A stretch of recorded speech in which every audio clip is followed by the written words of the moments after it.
बंधुगण आज आम एक्सप्लोर करबा एक यूनिक कॉम्बिनेशन विषय रे जहां आपनको स्किन केयर एवं हेयर केयर रूटीन को नेचुरल भाव में एवं कम टंका रे ग्लो एवं शाइनी करि थाए जहां दामी केमिकल युक्त स्किन केयर एवं हेयर केयर प्रोडक्ट्स देई न थाए। तबे चलंतु जानिबा एही रेमेडी को आमे केमिति बनेबा एवं एहर प्रयोग किपरि करिबा।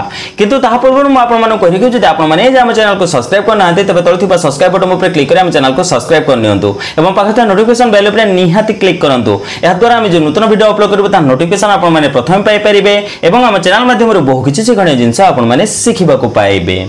चलंतु जानिबा सेही दुईटी मैजिकल इंग्रेडिएंट विषय रे जहा बहुत सहज रे समस्त को घर मिल जाए। प्रथम इंग्रेडिएंट हेउची कोकोनट ऑयल बा नडिया तेल एवं द्वितीय इंग्रेडिएंट आपन को एथि पई आवश्यक आलम बा फिटिकिरी।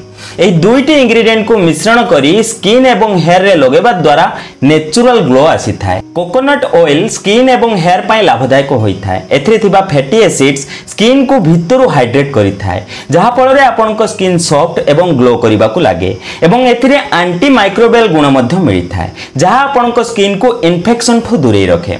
एक साइंटिफिक रिसर्च रु जणा पडिछि कोकोनट ऑयल रे लोरिक एसिड नामक एक कंपाउंड मिलि थाए जहा फल रे बैक्टीरिया एवं फंगल को बंद करिबारे सहायता मिलि थाए। या छडा नडिया तेल रे एंटी इन्फ्लेमेटरी प्रॉपर्टीज एवं एंटीऑक्सीडेंट प्रॉपर्टीज मध्य मिलि थाए जहा सन डैमेज टू आम स्किन एवं हेयर को रक्षा करि थाए। हेयर पाई नडिया तेल मॉइस्चराइजर भली काम करि थाए। नडिया तेल केश को पोषण देबा सह शक्तिशाली एवं चमकदार बनै थाए। डैंड्रफ को कम करि थाए एवं हेयर लॉस को मध्य कम करिबारे सहायता करि थाए।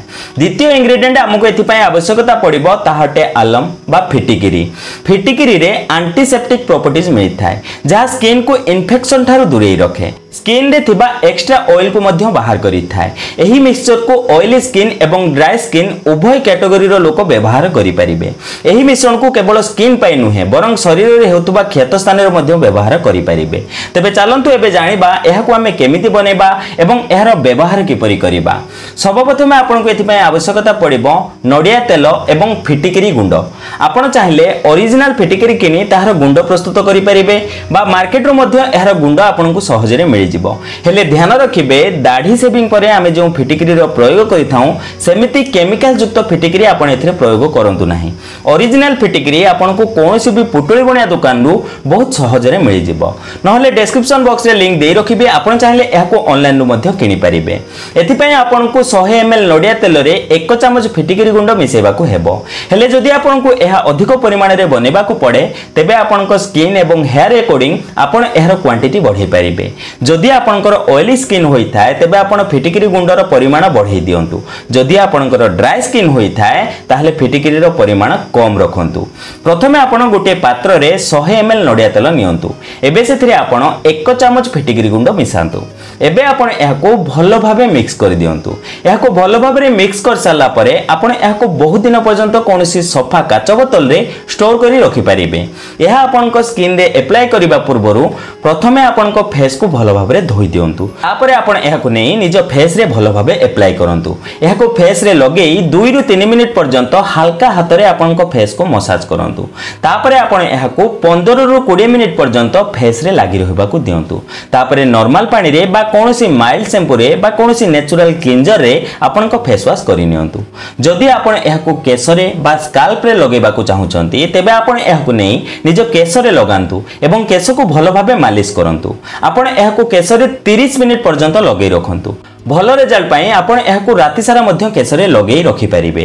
तापरे आपण को रेगुलर शैम्पू सहायता रे आपण को केस धोई दियंतु। आपण को एथि पाई 2 थर शैम्पू करिबा को पड़ी पारे कारण बेले बेले एही मिक्सचर आपण को केस रु सहज रे छाडी न थाए। जदि थरे करे एहा सहज रे बाहरे नाही तेबे आपण 2 थर शैम्पू करी एहा को क्लीन करि परिबे।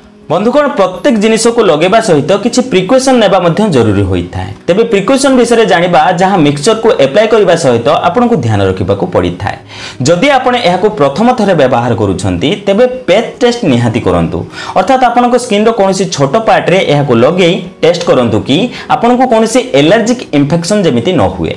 द्वितीय रे आपन को मिक्सचर क्वांटिटी ठीक रहिबा आवश्यक अर्थात फिटिकिरी बहुत अधिक क्वांटिटी बा बहुत कम क्वांटिटी जेमिति न हुए। ठीक परिमाण रे जदि आपण एहाकु नै लगेबे तेबे आपण को केबे भी कोनोसी समस्या आसीबो नाही। एहा छडा आपण को कोनोसी भी प्रिकॉशन नेबार आवश्यकता नाही। एहा संपूर्ण भावे सेफ होई थाए। एहार यूज करी देखंतु देखिबे आपण को एथरो आश्चर्यकारी रिजल्ट देखिबा को मिलिबो। तेबे आशा करछि आज ए सुंदर वीडियोटी आपण को निहाती भल लागितिबो। जदि आज ए वीडियोटी आपण को टिके भल लागते तेबे लाइक दियंतु एवं एमिति प्रकार वीडियो देखिया पय हम चैनल को सब्सक्राइब करंतु। ते बंधुगण आज पय एतिकी पुणी देखा हबो नूतन सुंदर अध्याय सह। धन्यवाद।